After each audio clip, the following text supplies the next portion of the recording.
오늘 학기에서 7절부터 14절 말씀 가지고 작심 메일이라는 제목으로 하나님의 말씀 전하도록 하겠습니다. 여러분, 우리 옆 사람과 이렇게 인사했으면 좋겠습니다. 매일 작심합시다. 매일 작심합시다. 네네. 예. 여러분, 새해를 맞아 혹시 마음속에 작심한 것이 있으십니까? 계획한 것이 혹시 있으십니까? 올해는 외국어를 꼭 공부하겠어. 올해는 운동을 빼먹지 않고 하겠어. 올해는 성경 통독을 몇 번을 하겠어. 이렇게 우리 마음속으로 많이 계획한 것이 있을 것이라 생각이 듭니다. 많은 사람들은 1월에 작심을 하게 됩니다. 새해를 맞아 어떠한 것을 계획하고 도전하게 되는데요. 그런데 1년 중에 1월에 가장 많이 돈을 버는 가게가 있다고 합니다. 어디일까요? 예, 사진을 보여주시면 헬스장이라고 해요. 헬스장이 보통 6개월, 1년 이제 회원권을 끊잖아요. 이때 새해 작심을 하고 많은 사람들이 이 헬스권을 끊는데 결국에는 1월에 많이 포기하고 2월에 사람들이 급감한다고 합니다. 저도 많이 헬스장에 제 돈을 기부한 적이 많이 있던 것 같아요. 1년을 끊고 1년 중에 절반을 나가지 못한 경우도 있었습니다. 이처럼 새해 어떠한 것을 계획했지만 결국 그 일을 이루지 못하고 끝내는 것을 우리가 이렇게 표현하죠. 작심삼일. 작심삼일이라고 우리가 많이 하죠. 그래서 많은 사람들이 이 작심삼일이라는 놀림을 받기 싫어서, 이 작심삼일이 내가 되기 싫어서 작심을 포기하는 그런 경우가 많다고 합니다. 나는 작심삼일이 되기 싫어. 작심을 하지 않을 것이다. 그러나 많은 과학자들과 심리학자들이 증명했다고 합니다. 이 작심삼일은요, 저와 여러분들의 잘못이 아니라는 것을 증명했대요. 많은 뇌과학자들과 심리학자들이 말하길 우리 몸은요, 이 작심삼일에 특화되어 있다고 합니다. 우리는 처음에 어떤 것을 계획하고 결심할 때 이 마음과 몸의 에너지에 긍정적인 에너지가 3일 동안 막 나온대요. 막 호르몬도 나온대요. 근데 4일째 되는 날부터 우리 몸과 뇌는 이러한 변화가 위험이라고 느껴진다고 합니다. 위험이라고 감지한다고 해요. 그래서 이 몸이 너는 변하면 안 돼, 위험해 이러면서 다시 예전으로 돌아가는 시스템이 우리 몸속에 있대요. 그러므로 작심삼일은 우리의 의지가 약해서가 아니라 우리 몸의 원래 성질이라고 하는 것입니다. 그런데 신기한 것은요, 우리 신체뿐만 아니라 우리의 신앙 또한 이러한 작심삼일의 원리를 따라가고 있는 것 같아요. 새해가 되면 영적으로 더욱 성숙한 삶을 살아야지, 내가 신앙생활을 더욱 열심히 해야지, 예배 생활에 더욱 집중하고 내가 예수님 닮은 모습으로 사람들에게 살아야지 라고 결심을 하는데요. 그것이 하루 이틀 3일 지나고 2월 3월 될수록 흐려지는 경험을 우리가 하게 됩니다. 그래서 작심삼일이라고 놀림받기 싫어서 영적으로 작심을 함부로 해서는 안 되겠구나, 우리는 작심삼일을 포기하고 살아가게 됩니다. 오늘 우리가 읽은 학개서 말씀에 이러한 모든 영적인 작심을 포기한 상태가 돼버린 이스라엘 백성들의 모습이 등장하고 있습니다. 이스라엘 백성들이 이렇게 된 배경이 있습니다. 기원전 586년 바벨론에 의하여 이 남유다가 완전히 멸망되었을 때 그들은 포로로 끌려갔죠, 바벨론에. 이제 사람들은요, 이방 국가들은 이스라엘은 이제 끝났다. 저 나라 하나님을 섬기고 하나님을 앞세웠는데 저 나라 이제 끝났다. 하나님이 버렸다라고 말을 했습니다. 그러나 하나님의 선지자들은 70년 포로기가 끝나고 하나님께서 이스라엘을 회복시킬 것이라고 예언을 했죠. 70년의 세월 동안 바벨론은 이제 멸망당하고 새로운 신흥국가 바사, 페르시아가 등장하게 됩니다. 그런데 페르시아는 이 나라를 찢어놓고 다른 민족을 거기다 집어넣고 이렇게 잔인한 정책을 내세웠던 아수르, 바벨론과는 다르게 이제 각 식민지 국가의 종교와 자유를 허락하는 그러한 유화적인 정책을 펴요. 이스라엘은 이제 나라를 다시 돌아가서 세울 수 있는, 재건할 수 있는 기회가 생기게 됩니다. 성경은 이것을 하나님께서 고레스 왕을 감동시켜서 은혜의 역사를 베푸신 것이라고 기록하고 있는데요. 고레스 왕의 허락으로 이스라엘 백성들은 이제 다시 예루살렘으로 돌아올 수 있게 되었습니다. 세계 각지로 흩어진 이스라엘 백성 중에 다시 한번 이스라엘을 회복시키고자 재건하고자 하는 마음이 있는 사람들이 이 예루살렘 땅에 돌아오게 되었죠.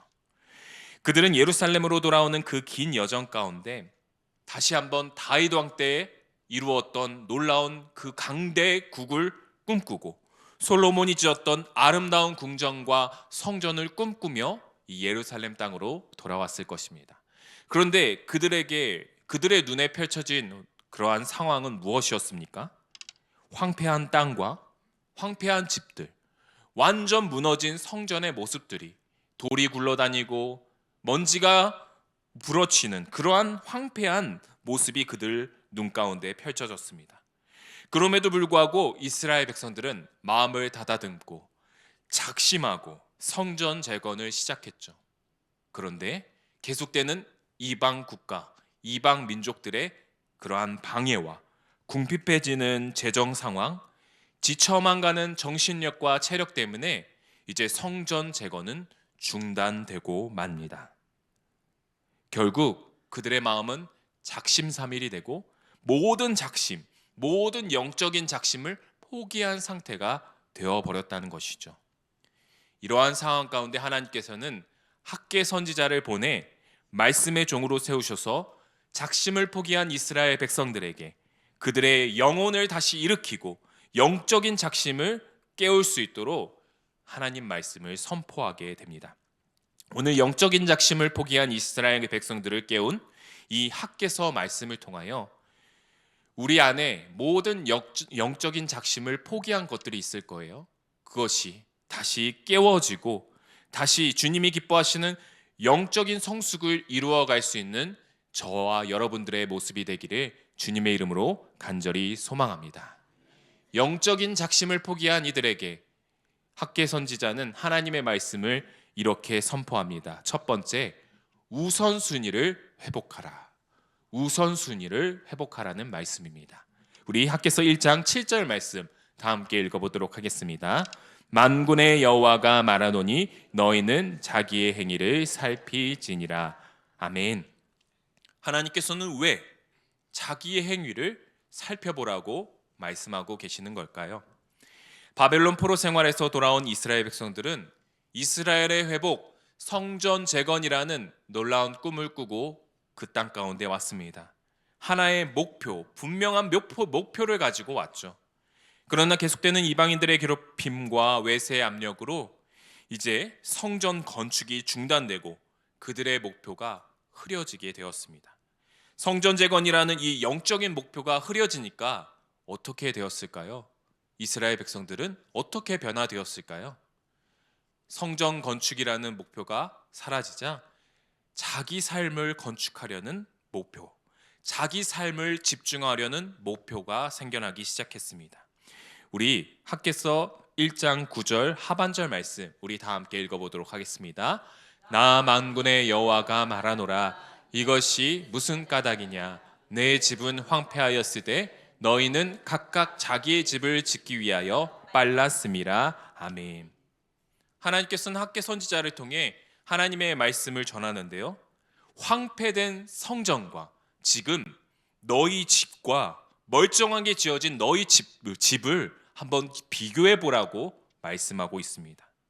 하나님의 집 성전은 지금 돌이 굴러다니고 그곳에 새와 쥐들이 들끓고 있으며 황폐한 상태가 되어버렸지만 이스라엘 백성들은 지금 어떻게 살고 있어요? 그 성전을 지려던 모든 재료들을 가지고 자기 집을 짓고 있는, 자기 집을 삐까뻔쩍하게 짓고 있는 그러한 모습을 보이기 시작한다는 것입니다. 그래도 이스라엘 백성들은 여전히 나는 그래도 하나님을 사랑하는 사람이야, 나는 하나님의 백성이야 라고 떵떵거리며 살고 있었어요. 왜요? 그들은 바벨론의 안락한 삶을 포기하고 희생하고 이 예루살렘 땅에 왔기 때문이죠. 그러나 성전 건축이 중단된 이스라엘 백성들의 삶은 하나님을 우선하는 삶이 아니라 자신의 삶을 우선하는 삶으로 변화되기 시작했습니다. 너희는 자기의 행위를 살필지니라. 이 말씀은 단순히 어떤 행위를, 단순한 하나의 행위를 살펴보라는 것이 아니라 지금 이스라엘 백성들의 삶의 방향이 잘못되고 있다는 것이죠. 하나님을 나중으로 미루고 있다는 것입니다. 하나님을 향하여 살고 있는 것이 아니라 다른 것을 향하여 그 방향이 잘못되었다는 것입니다. 박대영 목사님이라는 분이 묵상책을 하나 내셨는데요. 그분은 이렇게 그곳에서 고백하고 있습니다. 우리 다 함께 읽어볼까요? 영적인 일은 최우선이 되지 않으면 결코 차선이 되는 법이 없다. 그렇습니다. 하나님을 우선하는 삶에 우리가 하나님을 최우선으로 놓지 않는다면 어떻게 됩니까? 하나님은 점점 2위, 3위, 4위, 5위, 저 멀리로 계속 밀려나게 된다는 것입니다. 저도 그런 것 같아요.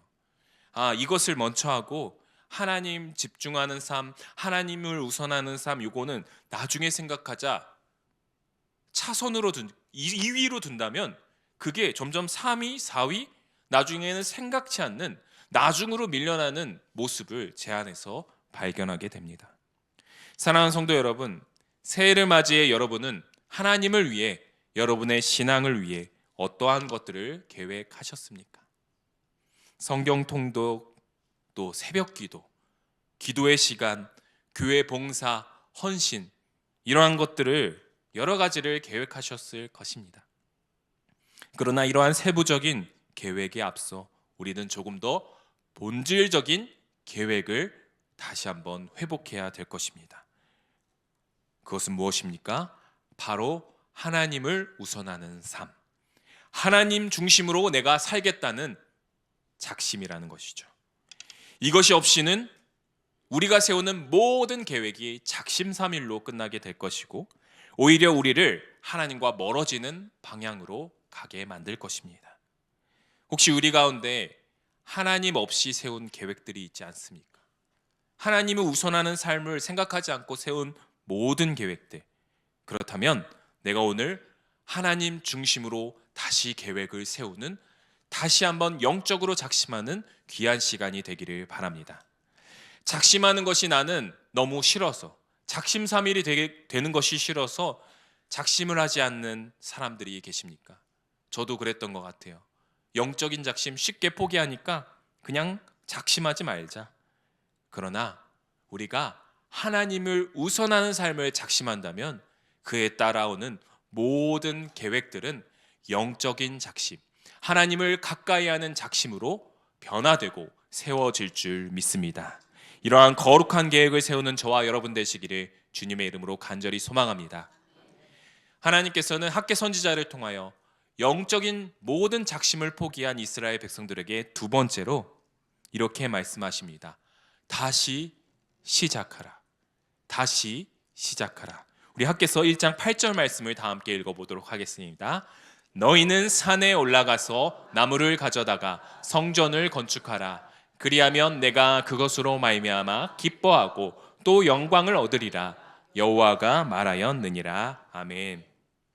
하나님께서는 성전 건축 중단으로 영적인 모든 작심을 포기한 이스라엘 백성들에게 산으로 올라가서 나무를 가져다 성전 건축을 시작하라 말씀하고 계십니다.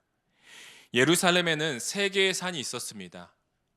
시온산, 모리아산, 또한 감란산이 있었죠. 시온산, 모리아산은요 성전과 이제 궁궐 그리고 예루살렘 성이 위치한 곳이기 때문에 여기에서 말하는 산은 감람산을 가리킬 가능성이 높습니다. 감람산에는 무엇이 많을까요? 감람나무. 여러분, 감람나무가 무슨 나무인지 아시죠? 올리브 나무죠. 올리브 나무. 여러분, 올리브 나무는 집을 짓기에 좋은 나무일까요? 아니에요. 이게 가구로 만들 때는 굉장히 좋은데 이 습도에 약하대요. 습기가 있으면은 비틀어지는 습성이 있다고 하네요. 건축하기에는 좋지 못한 나무입니다. 솔로몬 때 하나님께서는 성전을 무엇으로 이제 건축하게 하시죠? 레바논의 백향목. 우리 백향목 한번 사진을 볼까요? 예, 굉장히 굳건한 이제 나무처럼 저 나무로 집을 지으면 정말 튼튼할 것 같은 느낌이 들죠. 이처럼 이 백향목에 비하여 이 올리브 나무는 성전을 건축하기 굉장히 어려운 재료였습니다. 그럼에도 불구하고 하나님께서는 너희는 그것으로라도 성전 건축을 시작해라. 그것으로 말미암아 내가 기뻐하고 영광을 얻으리라. 이것은 무엇을 의미합니까? 하나님께서는 값비싼 재료로 삐까뻔쩍한 성전, 완벽하게 섬세하게 세공한 그러한 완벽한 성전을 원하시는 것이 아니라 하나님께서는 지금 당장 너희는 성전 건축을 시작하라. 지금 할 수 있는 작은 순종부터 다시 시작하라. 순종, 작은 순종의 시작을 원하셨다는 것이죠. 요즘 어린아이들이 부르는 동요 중에 작심삼일송이라는 그러한 노래가 있습니다. 작심삼일송. 예, 웃기죠? 제목이. 제가 한 가사를 한번 읽어드리도록 하겠습니다. 이제 어린이 동요니까 제가 좀 밝게 읽어드리도록 하겠습니다. 와, 새해다. 새날이 밝았어. 무엇을 해볼까? 계획을 세우자. 어떻게 세우지? 나는 다 세웠어. 엉덩이 떼지 않고 밥 먹기, 하루에 조금씩 책 읽기, 양말 빨래통에 넣기, 친구 칭찬해주기, 유튜브 보기 전에 숙제 먼저 하기, 매일 피아노 왼손 오른손 연습하기. 시작이 반이야. 반이나 했잖아. 첫날은 지켰어. 칭찬해. 둘째 날은 겨우 반만 했네. 셋째 날은 유유가 뭔지 아시죠? 예, 눈물을 흘리는 거예요. 안 한 거예요. 그런데 이 노래 이제 여기까지 오면 이제 음악이 반전되는 곳이 있습니다. 괜찮아. 3일씩 1년을 채워야지. 3일씩 1년을 세우면 괜찮아. 여러분, 우리는 이 동요를 통해 작심삼일의 솔루션을 발견하게 됩니다.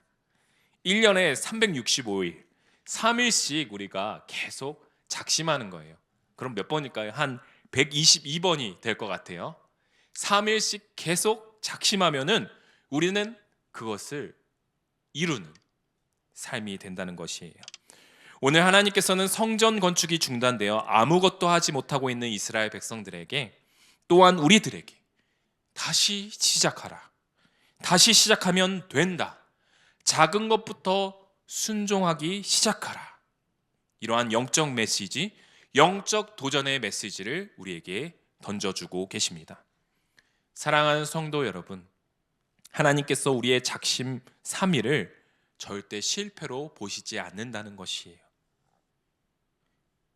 그 3일 뒤에 다시 시작할 수 있느냐, 넘어지느냐, 포기하느냐, 그것을 보신다는 것이죠.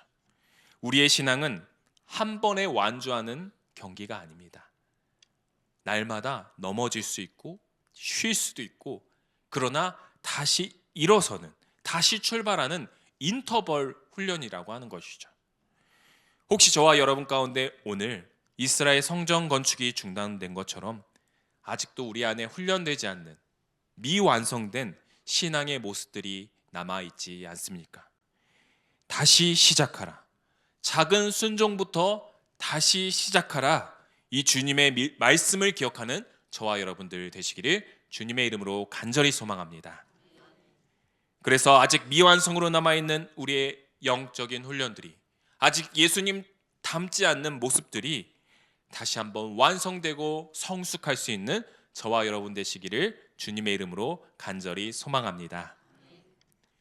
세 번째로, 이 영적인 작심을 시작할 수 있도록 학계 선지자가 던져주는 메시지는 주님과 함께 하라는 것입니다. 주님과 함께 하라.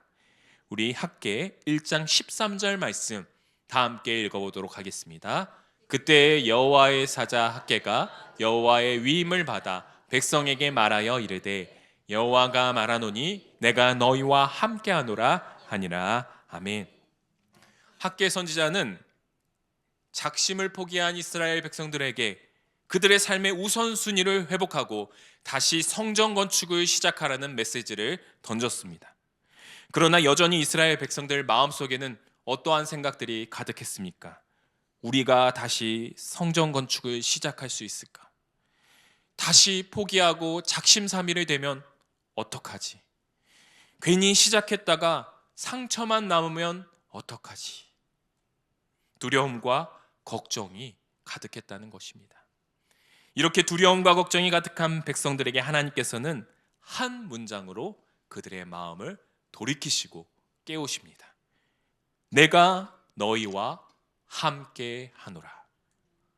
내가 너희와 함께 하노라. 왜 이 말씀이 중요할까요? 성전은요, 어떤 것을 의미하고 상징합니까? 하나님의 임재를 상징해요. 하나님의 임재. 아무리 값비싼 재료로 아름다운 성전을 건축하여도 하나님이 그곳에 함께 하시지 않는다면 성전으로서 아무 의미가 없는 것입니다. 그러나 비록 감람나무라고 할지라도, 값싼 재료라고 할지라도, 제대로 된 도구와 계획이 없을지라도 하나님과 함께 성전 건축을 다시 시작한다면 그것은 이미 거룩한 성전임을 하나님께서 말씀하고 계신다는 것이죠. 하나님이 그들과 함께 계신다는 사실을 깨닫자 이스라엘 백성들의 마음은 어떻게 변화됩니까? 우리 14절의 말씀 다 함께 읽어보도록 하겠습니다. 여호와께서 스아이델의 아들 유다 총독 스룹바벨의 마음과 여호사닥의 아들 대제사장 여호수아의 마음과 남은 모든 백성의 마음을 감동시키심에 그들이 와서 만군의 여호와 그들의 하나님의 전 공사를 하였으니. 아멘. 하나님과 함께 다시 시작하는 모든 작심자, 결심자들에게 하나님께서는 무엇을 부어주신다고 하십니까? 마음의 감동을 넘치도록 부어주신다고 하시는 것입니다. 신약으로 말하면 이것은 성령의 감동케 하심, 성령 충만함을 가리키는 것입니다. 사랑하는 성도 여러분, 저는 신앙생활에서 가장 중요한 것이 있다면 바로 이 성령의 감동케 하심, 성령 충만함이라고 생각합니다. 신앙생활에서 이 성령 충만함이 없으면 우리는 모든 사역을, 어떠한 것도 감당할 수 없을 것이에요. 그러나 신앙생활에 성령님의 감동케 하심, 성령 충만함이 있다면 섬기는 것이 지치지 않고 즐겁고 하나님을 위한 헌신과 희생이 결코 짐으로 느껴지지 않는다고 하는 것입니다. 우리 가운데 성령 충만함이 있다면 우리는 마지못해 순종하는 것이 아니라 마음으로부터 우러나오는 자발적 순종을 이룰 수 있게 된다는 것이죠. 사랑하는 성도 여러분, 2026년도 우리의 표현은 무엇입니까? 흘러 넘치게 하라입니다. 저는 올 한 해 하나님께서 큰 은혜와 사랑, 하늘의 복으로 우리를 흘러 넘치게 하실 줄 믿습니다. 중요한 것은 우리는 이 일을 위해 날마다 성령 충만함을 기도해야 한다는 것입니다. 성령의 감동을 구하지 않는다면 이 모든 것이 부담과 걱정으로 다가올 것이 분명합니다. 성령의 감동케 하심은 어떠한 인간의 방법과 감정으로도 우리가 주님의 흘러넘침을 이룰 수 있는 것이 아니라 성령의 감동케 하심으로, 성령 충만함으로 이것이 가능케 된다는 것입니다. 오직 하나님의 임재를 구할 때, 하나님 우리와 함께하여 주시옵소서라고 간절히 구할 때 성령 충만함은 가능한 줄 믿습니다. 이 성령 충만함으로 우리는 다시 시작할 수 있고 모든 것을 넉넉히 감당할 줄 믿습니다. 말씀을 맺도록 하겠습니다. 사랑하는 성도 여러분, 오늘 우리는 작심삼일, 작심포기의 상태로 모든 것이 무너진 이스라엘 백성들에게 학개의 선지자가 하나님의 말씀을 통해 선포한 메시지를 살펴보았습니다. 자기 행위를 살필지니라, 우선순위를 회복하라, 성전을 건축하라, 다시 시작하라, 내가 너희와 함께하리라, 주님과 함께 다시 시작하라. 바라기는 오늘 이 말씀을 통해 그동안 저와 여러분 삶에 작심삼일로 포기했던 모든 영적 작심이 다시 일어나고 모든 영적 작심을 결단하고 시작하는 저와 여러분 되시기를 주님의 이름으로 간절히 소망합니다. 또다시 중도 포기해도 괜찮아요.